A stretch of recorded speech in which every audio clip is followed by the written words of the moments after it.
Allez, on se retrouve pour le premier match, première épreuve de la saison à Marmande avec Jérémy Diraison, manager de l'équipe de Marmande, l'équipe qui reçoit aujourd'hui. Donc Jérémy, premier match à domicile, à la maison, comment tu te sens, comment se sentent tes pilotes?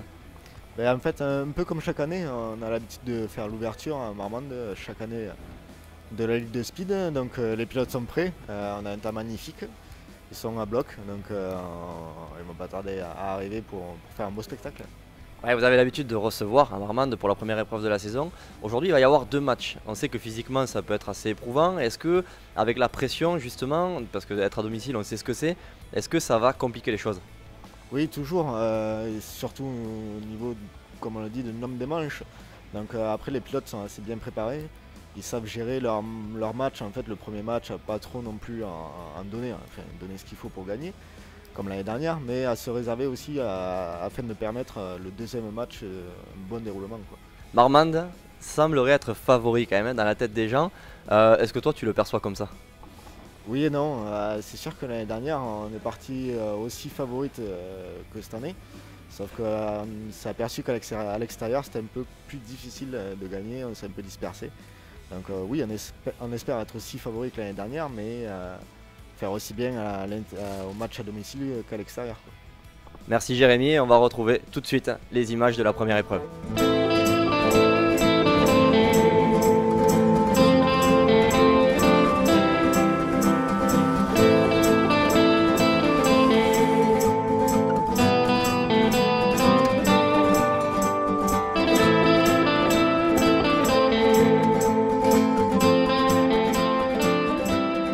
Première journée de la Ligue nationale de Speedway, terminée, ça y est Blaise, première fois pour nous sur ce championnat.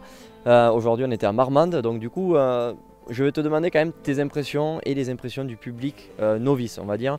Qu'est-ce qui t'a le plus impressionné dans ce sport, la discipline du Speedway?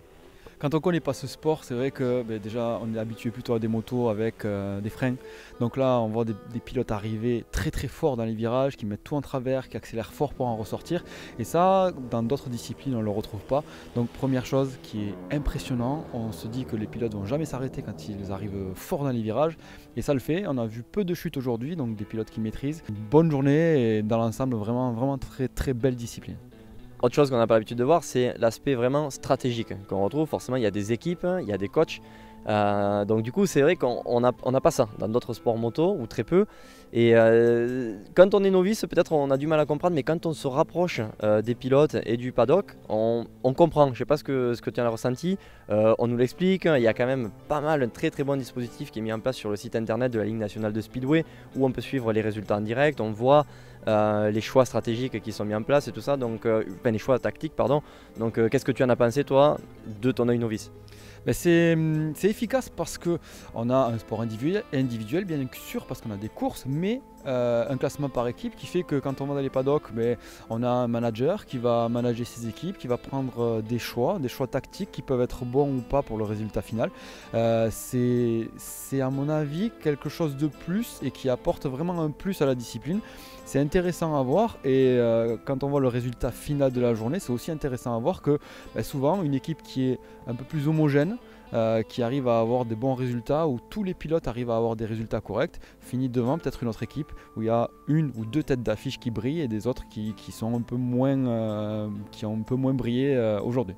Ouais, allez, ça nous amène maintenant de suite dans le vif du sujet. Aujourd'hui on était à Marmande, on a posé des questions autour de nous, on a sondé pas mal sur les réseaux sociaux. Marmande était favori et malheureusement pour eux, ils ont perdu les deux matchs à domicile. Ça a été compliqué, comme tu l'as dit, la régularité peut-être a été leur plus gros souci. Qu'est-ce que tu en penses? On a fait un petit tour de paddock, on a interviewé les vainqueurs, ça tire un peu la gueule à Marmande. Oui, de très bons pilotes à Marmande. C'est vrai qu'aujourd'hui, un peu moins de réussite pour eux à domicile, donc ils perdent pas mal de points au général. La saison est longue, il reste donc 8 épreuves en tout, il en reste 7. Ils ont le temps de se rattraper. C'est vrai que le fait d'être à domicile, ça fait perdre pas mal de points, mais C'est pas grave, c'est le jeu, il faut se ressaisir, se rattraper. On a vu deux bonnes équipes avec Morizet, l'Aréole, qui ont scoré, qui ont su faire le job. Les pilotes ont su être, comme on l'a dit tout à l'heure, homogènes. Voilà, ça a payé au final et aujourd'hui il fallait être homogène. D'un point de vue physique, Marmande jouait 2 matchs aujourd'hui, malgré qu'ils étaient à domicile. Est-ce que tu penses que ça a été un problème pour eux dans le deuxième match? Ils ont perdu le premier avec seulement 2 points de retard sur Morizet. Le second un petit peu plus, ça s'est joué vraiment dans les 2 dernières manches concrètement, puisqu'ils sont arrivés à la 13e manche avec seulement 3 points de retard.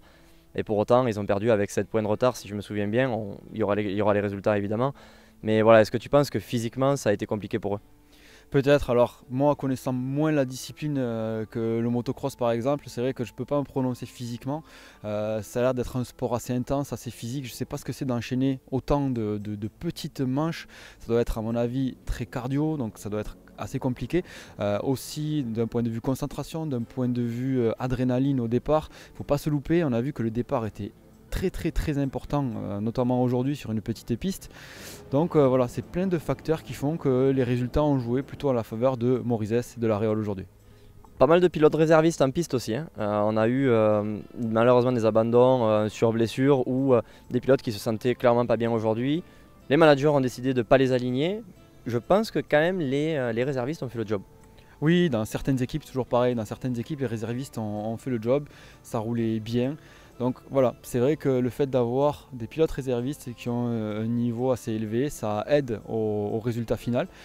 Donc c'est vrai que ça, on en revient encore à ce qu'on a dit tout à l'heure, une équipe homogène, que ce soit du premier pilote au pilote réserviste, du capitaine au réserviste, c'est vrai que le résultat joue pas mal là-dessus, en tout cas a joué aujourd'hui là-dessus.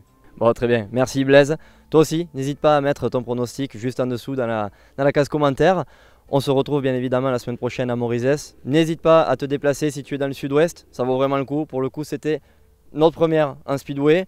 On va essayer de te donner ça avec notre œil de novice, mais je pense que d'ici quelques semaines, on deviendra des experts et on pourra t'expliquer ça plus en détail. On se retrouve très bientôt pour une prochaine vidéo sur la Ligue nationale de speedway.